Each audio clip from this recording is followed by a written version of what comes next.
Dear student, मैं दीपक वर्मा आज class 10 के बच्चों के लिए एक नया टॉपिक इलेक्ट्रिक करंट लेके आया हूँ। ये आज का लेक्चर नंबर 4 है। और बच्चों, आज हम इलेक्ट्रिक करंट के बारे में जानेंगे कि जो इलेक्ट्रिक करंट है ये है क्या, ठीक है, और क्या इसके एप्लीकेशंस हैं, और इसके अलावा कि इसके न्यूमेरिकलों को हम किस तरह से डील करेंगे। तो आज लेक्चर के एंड तक हम कुछ न्यूमेरिकल कराएंगे जो कि इलेक्ट्रिक करंट से रिलेटेड होंगे, और किस तरह से डील करना होगा वो आप इजीली सीख जाएंगे, ठीक है। तो बच्चों, हेडिंग लगा लीजिएगा मेरे साथ, इलेक्ट्रिक करंट। बच्चों, पहली बात तो ये कि जो इलेक्ट्रिक करंट है वो उसका सिंबल आप नोट कर लीजिए, सिंबल होता है इसका आई, ठीक है। तो इलेक्ट्रिक करंट को हम बोल सकते हैं कि it is amount of charge passing through a point in unit time through a conductor, ठीक है। हम बोल सकते हैं कि जो एक इलेक्ट्रिक करंट है किसी कंडक्टर के थ्रू पास होने वाला यूनिट चार्ज, मतलब यूनिट टाइम में पास होने वाला वो चार्ज को ही हम क्या कहेंगे, इलेक्ट्रिक करंट कहेंगे। बच्चों, कहने का मतलब ये है कि जैसे ये मान लीजिए कोई कंडक्टर है, ठीक है। अब इस कंडक्टर के अंदर फ्री इलेक्ट्रॉन्स होंगे, मेरी बात ध्यान से समझना, इस कंडक्टर के अंदर क्या है, फ्री इलेक्ट्रॉन्स है। अब इसमें से कितना चार्ज पास हो रहा है पर यूनिट टाइम में, उसी को हम बोलेंगे करंट। करंट को डिफाइन करने का तरीका है I is equal to Q upon T, ये इसका बेसिकली फॉर्मूला है। और Q यानी कि किसी पर्टिकुलर टाइम में कितना चार्ज फ्लो हो रहा है, यानी कि हम इसे बोलेंगे कूलोम, और टाइम को बोलेंगे यानी सेकेंड। तो कूलम पर सेकेंड इसकी यूनिट बन गई। अगर मैं यूनिट की बात करूं तो इसकी यूनिट बन गई है कूलोम पर सेकेंड, या मैं इसको बोल सकता हूं एम्पियर, ठीक है। इसकी एक यूनिट और है एम्पियर, यानी पर यूनिट टाइम में कितना कूलम चार्ज पास हो रहा है, यानी कितना चार्ज निकल रहा है किसी कंडक्टर से। देखो बच्चों, मैं आपको एक चीज़ क्लियर क्रिस्टल कर देना चाहता हूँ कि आप घर में एक एग्जांपल लीजिए वाटर फ्लो का। पानी कैसे फ्लो होता है, पानी फ्लो होने के लिए सबसे इम्पोर्टेंट कंडीशंस होती है कि वाटर तभी फ्लो होता है जब वाटर के हेड में डिफरेंस हो। जैसे मैं अगर बात करूँ एक पाइप की, जैसे मैंने यहाँ पर एक पाइप लिया, और पाइप का ये अगर अर्थ के साथ में, यानी इस जमीन ग्राउंड के रेस्पेक्ट में, इसकी भी हाइट h1 है और इसकी भी हाइट h1 है, दोनों की हाइट समान है। अब आपने रेस्ट फ्लूइड भर दिया, यहाँ पर वाटर भर दिया है, ठीक है। तो अब बच्चों, ना तो पानी अब इधर फ्लो होगा और ना ही पानी अब इधर फ्लो होगा। लेकिन हाँ, सेकेंड कंडीशन में अगर मैं इसकी बात करूँ, तो इसका मतलब ये हुआ कि अगर मैंने इसका हेड डिफरेंस कर दिया, मतलब हेड में डिफरेंस लेके आ गया, मान लीजिए ये हेड में डिफरेंस लेके आ गया, मान लीजिए यही वाला पाइप था। अब आप मुझे ये बताइए कि इस वाले पाइप में कि ग्राउंड के रेस्पेक्ट में देखा जाए तो किसकी हाइट ज़्यादा निकल के आ रही है, बताइए। H1 और H2 में किसकी वैल्यू ज़्यादा दिखाई दे रही है, H1 की दिखाई दे रही है। तो वही वाटर, इस पाइप को अगर मैं टिल्ट कर दूं तो पानी अब किधर से फ्लो होगा, पॉइंट A से पॉइंट B की ओर, यानी सिरे A से सिरे B की ओर फ्लो होगा, ठीक है। तो ये तो बच्चों हो गई वाटर की कंडीशन। यानी कि सबसे पहले बात करेंगे हम वाटर जो फ्लो होता है, वाटर फ्लो के लिए इंपॉर्टेंट कंडीशंस है कि डिफरेंस इन हेड, या हेड डिफरेंस होना जरूरी है। क्या जरूरी है, हेड डिफरेंस। हेड डिफरेंस का मीन हो गया कि इनका जो हेड है, इनका जो शिरा है, ग्राउंड के रेस्पेक्ट में कितनी हाइट पर है। अगर हेड डिफरेंस नहीं होगा तो कोई वाटर फ्लो नहीं होगा। इसी प्रकार बच्चों एक कंडीशन होती है कि टेम्परेचर फ्लो होने के लिए, या हम ऐसा बोलें कि हीट फ्लो होने के लिए जो इम्पोर्टेंट कंडीशन है वो होती है बच्चों टेम्परेचर डिफरेंस।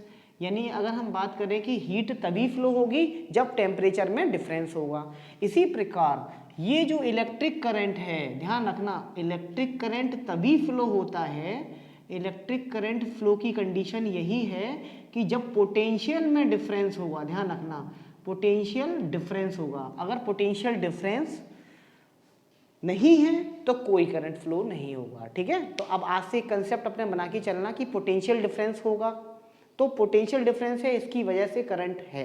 करंट फ्लो होगा।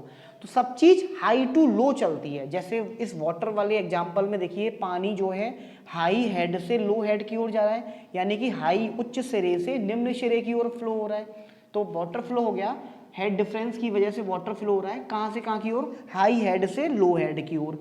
हीट फ्लो भी टेम्परेचर डिफरेंस की वजह से फ्लो होती है, टेम्परेचर डिफरेंस होगा तभी हीट फ्लो होगा। टेम्परेचर डिफरेंस का एग्जांपल मैं बताऊं, एक हॉट बॉडी है जिसका तापमान बॉडी का बहुत ज़्यादा है, और एक कोल्ड बॉडी है जिसका तापमान बिल्कुल कम है, ठीक है। अब आप सर्दियों के दिनों का एग्जांपल ले लीजिए, जब आप सर्दियों में एक हाथ आपका मान लीजिए पानी गर्म ठंडे पानी में रखा हुआ है और एक हाथ आपकी पॉकेट में है, तो आपका कौन से हैंड का टेम्परेचर ज़्यादा होगा और कौन से हैंड का टेम्परेचर कम होगा, आप बताइए खुद मुझे। तो मेरे हिसाब से जो हाथ पानी में है उसका टेम्परेचर कम होना चाहिए, यानी वो कोल्ड बॉडी हो गई, है ना, वो हैंड उस समय कोल्ड बॉडी हो गई, क्योंकि हाथ पानी में, ठंडे पानी में। और जो हाथ मेरी पॉकेट में है वो कैसा हो गया, वो हो गई हॉट बॉडी, यानी कि वो टेम्परेचर मेरा गर्म है। अब मैं उन दोनों को मिलाऊंगा, ठीक है। तो होगा क्या कि इस वाले हैंड से, जो हैंड मेरा गर्म है पॉकेट में था, उससे हीट ट्रांसफर होगी किसकी तरफ, मतलब जो बॉडी कोल्ड है, यानी कि दूसरे वाले हैंड की तरफ क्या होगी, हीट ट्रांसफर होगी। और ये तब तक होगी जब तक दोनों इक्वल नहीं हो जाएं टेम्परेचर में, ठीक है। इसी को इक्विलिब्रियम स्टेट बोलते हैं, इसी को इक्विलिब्रियम कंडीशन भी कहते हैं। तो कहने का मतलब बच्चों मेरा ये है कि हीट ट्रांसफर तभी होगा जब टेम्परेचर में डिफरेंस होगा। इसी प्रकार से अब हम मुद्दे की बात कर लें, इलेक्ट्रिक करंट तभी फ्लो होता है किसी सर्किट में जब पोटेंशियल डिफरेंस होगा। अब इलेक्ट्रिक करंट क्या होता है कि किसी पर्टिकुलर क्रॉस सेक्शन से अमाउंट ऑफ चार्ज कितना पास हो रहा है। भाई जो अमाउंट ऑफ चार्ज है, जो भी चार्ज पास हुआ किसी पर्टिकुलर टाइम इंटरवल में, उसको हम बोलेंगे इलेक्ट्रिक करंट, ठीक है।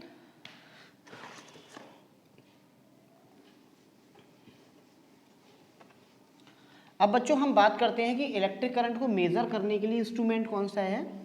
तो इलेक्ट्रिक करंट को मेजर करने के लिए जो इंस्ट्रूमेंट है उसको हम बोलते हैं बच्चों अमीटर, ठीक है। अब अमीटर कैसा सिंबल होता है, ऐसा सिंबल रहेगा, ये अमीटर हो गया। अब अमीटर को हम कैसे जोड़ते हैं, मान लीजिए कोई हमारा सर्किट है, ये सर्किट है, हमें ये देखना है कि इसमें करंट कितना फ्लो हो रहा है, तो हम आगे क्या लगा देंगे, सीरीज में एक अमीटर लगा देंगे। अमीटर की खासियत ये होती है कि अमीटर का होता है बच्चों लो रजिस्टेंस, तो ठीक है, ammeter has low resistance by which it is connected in series to circuit, so it can measure the current flow in the circuit, ठीक है। अमीटर को हम किस में ऐड करते हैं, किसी रजिस्टर के साथ में, या किसी मतलब सर्किट, जो भी सर्किट हम पढ़ेंगे सर्किट में हमेशा हम सीरीज में रखते हैं, क्योंकि सीरीज में बच्चों इसका होता है लो रजिस्टेंस। अब लो रजिस्टेंस, जिसका रजिस्टेंस बहुत कम है, तो इसका मतलब क्या होगा, उसमें अमाउंट ऑफ करंट होगा वो बहुत ज़्यादा से ज़्यादा फ्लो होगा। अब करंट सबसे ज़्यादा फ्लो हो रहा है तो करंट की, उसका काम ही है करंट की रीडिंग देना कि करंट कितना फ्लो हो रहा है, उसको बता देगा कि हाँ भाई इतने एम्पियर की करंट फ्लो हो रही है, 5 एम्पियर, 10 एम्पियर या 20 एम्पियर, ठीक है। तो अमीटर का काम क्या होगा, केवल करंट को मेजर करना होगा कि करंट कितने अमाउंट का फ्लो हो रहा है किसी सर्किट में, ठीक है। अब बच्चों करंट की कुछ यूनिट्स हैं जो न्यूमेरिकल में हमें परेशान करेगी, ध्यान रखना। करंट की यूनिट के लिए हम कैसे बताएंगे, देखो बेसिकली तो हम इसे एम्पियर में नोट करेंगे, लेकिन अगर मैं बात करूं इसमें स्मॉलेस्ट यूनिट की, स्मॉलेस्ट यूनिट ऑफ करंट, तो करंट की स्मॉलेस्ट यूनिट क्या हो सकती है, तो हम अपने हिसाब से बात करें तो 1 मिली एम्पियर की बात करेंगे। तो 1 मिली एम्पियर का बच्चों मीन होता है 1 mA लिखा होगा, इसका मतलब है ना, कहीं कहीं पर आपने देखा होगा अमीटर में mA में भी चलती है रीडिंग। mA का मतलब होता है 1 मिली एम्पियर में होते हैं बच्चों 10⁻³ एम्पियर, ये बात का आप ध्यान रखना, ठीक है। चलिए अब इसके कुछ न्यूमेरिकल करते हैं जो कि बोर्ड लेवल पर पूछे जाते हैं और अच्छे अच्छे इसके न्यूमेरिकल हैं। अब न्यूमेरिकल नंबर 1 ये बोल रहा है an electric bulb draws a current of 0.25 ampere for 20 minutes. Calculate the amount of electric charge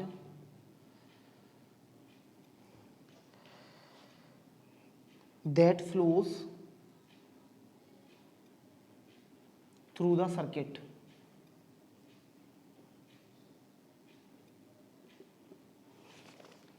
चलिए इसको सॉल्व करते हैं। ये एस चार्ज का न्यूमेरिकल है बच्चों। बोल रहा है कि an electric bulb draws a current of 0.25 ampere. एक इलेक्ट्रिक बल्ब है, ये कितना करंट ले रहा है 0.25 एम्पियर, यानी आई की वैल्यू बच्चों कितनी दे रखी है मुझे 0.25 एम्पियर फॉर 20 मिनट्स। टाइम मेरे सामने है 20 मिनट्स। अब बच्चों मैं इसको यूनिट में कन्वर्ट करूं तो एसआई यूनिट में टाइम का सेकंड रहता है, तो 60 का मल्टीप्लाई कर लूँगा क्योंकि 1 मिनट में 60 सेकंड होते हैं, तो 20 मिनट्स में हो जाएंगे 20 इंटू 60, ये हो जाएगा बच्चों 1200 सेकेंड। ठीक है, आगे देखिए, calculate the amount of electric charge that flows through the circuit. ये कोई सर्किट है, ठीक है, ये कोई सर्किट बना रखा है मैंने, मान लीजिए ये कोई सर्किट है, इसमें करंट जा रहा है, उसके बाद करंट यहाँ से बाहर निकल जा रहा है। तो मुझसे क्यू पूछा है, क्यू कितना होगा, क्योंकि अमाउंट ऑफ इलेक्ट्रिक चार्ज पूछा है। अब बच्चों मैंने बताया कि amount of electric charge pass through a conductor in per unit time, है ना, तो क्यू अपॉन टी हो गया। तो यहाँ से क्यू इज इक्वल टू कितना हो जाएगा बच्चों, आई मल्टीप्लाई बाय टी। आई की वैल्यू कितनी है 0.25 और टी की वैल्यू कितनी है बच्चों 1200। इसका मल्टीप्लाई कर लीजिए आप लोग, तो 1200 का अगर मैं 0.25 में मल्टीप्लाई करूँगा 50 5 और ये हो गया 30, यानी 12 यानी 300 आ गया इसका, है ना, यानी कि आप Q इक्वल टू बोल सकते हैं 300 कूलाम पास होगा। अब इस न्यूमेरिकल की बच्चों हम क्या करते हैं, 300 कूलाम आया है, इस न्यूमेरिकल की हम ये एनालिसिस करते हैं कि अगर मेरे पास में ये बल्ब है, ठीक है, और ये करंट कितना ले रहा है 0.25 एम्पियर का करंट ले रहा है, कितने मिनट तक लिया इसने 20 मिनट तक, 1200 सेकेंड हो गया।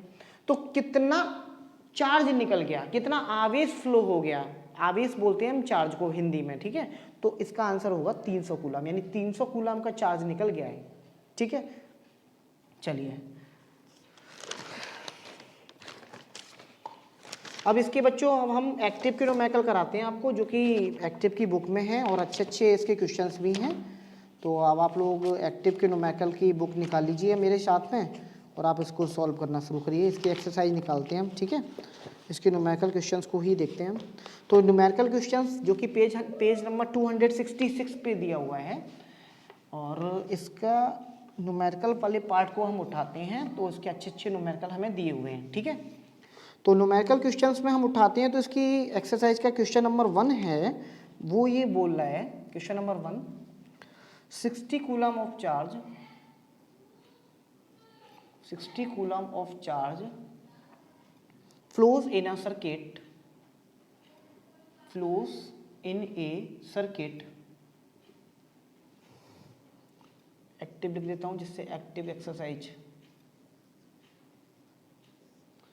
in a circuit for 5 minutes, for 5 minutes, determine the current, determine the current in the circuit।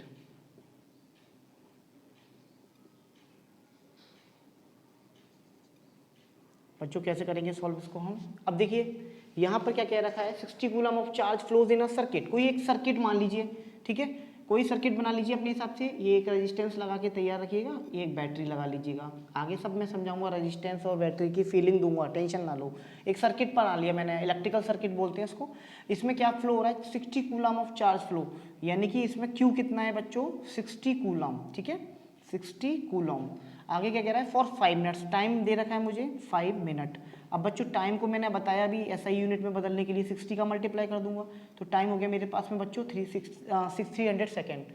अब कह रहा है क्या, determine the current in the circuit, आई पूछा है। अब बच्चों मैंने अभी बताया आई इज इक्वल टू क्या होता है क्यू बाई टी, ये आपको पता है, अमाउंट ऑफ चार्ज कितना पास हो रहा है किसी टाइम में, क्यू कितना है मेरा बच्चों 60 कूलम, और टाइम कितना है 300 सेकेंड। आप इसको डिवाइड करेंगे 65 जा 300, 1/5 आ गया, यानी 0.2 एम्पियर का करंट आ गया, ये आंसर हो गया, यानी कि 0.2 एम्पियर इस क्वेश्चन का आंसर हो गया। ठीक है, चलिए अगला क्वेश्चन करते हैं, question number 2।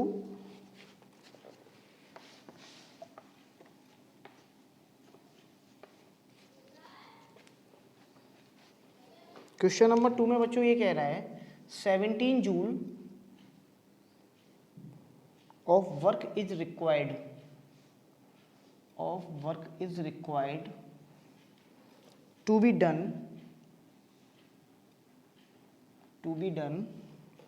to displace 5 coulomb charge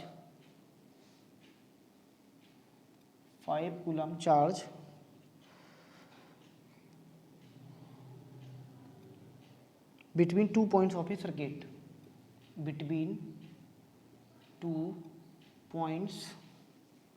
of a circuit.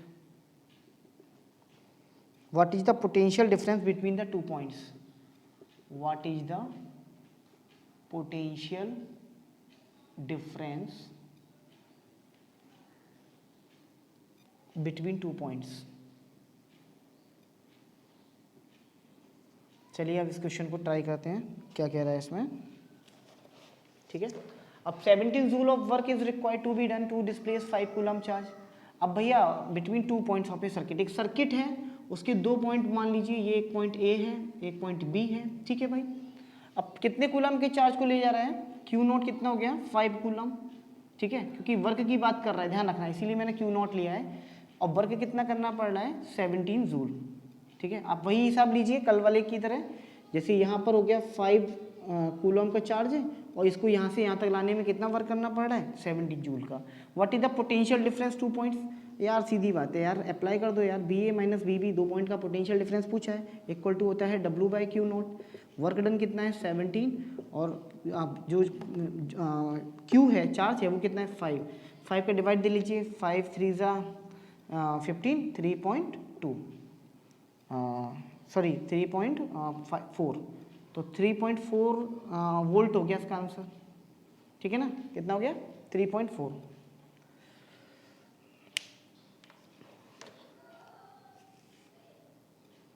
अब बच्चों नेक्स्ट क्वेश्चन तो इसमें रेजिस्टेंस एंड रेजिस्टिविटी के हैं, तो मैं समझता हूँ कि ये एक्टिव के क्वेश्चन नंबर 1 और 2 इसके कवर हो चुके हैं। आप लोग मेहनत कीजिएगा और फिर हम लोग बात करेंगे, जब हम लोग रजिस्टर और इसके कॉम्बिनेशन ऑफ रेजिस्टेंस पर जब हम पढ़ लेंगे तो हम नेक्स्ट लेक्चर में आपके सामने कॉम्बिनेशन ऑफ रेजिस्टेंस लेके आने वाले हैं, जो कि बहुत अच्छी सीरीज़ है। और उस रेजिस्टेंस की सीरीज़ में हम कॉम्बिनेशन सिखाएंगे कि सीरीज़ में किस तरह से कनेक्ट करते हैं, सीरीज़ में इक्विवेलेंट कितना निकलता है, पैरेलल में किस तरह से कनेक्ट करेंगे और पैरेलल का इक्विवेलेंट कितना होगा। ठीक है, तो ये आज हमने 2 न्यूमेरिकल एक्टिव की बुक के सॉल्व किए हैं। आप लोग मेहनत करते रहिएगा, तैयारी करते रहिएगा। All the very best.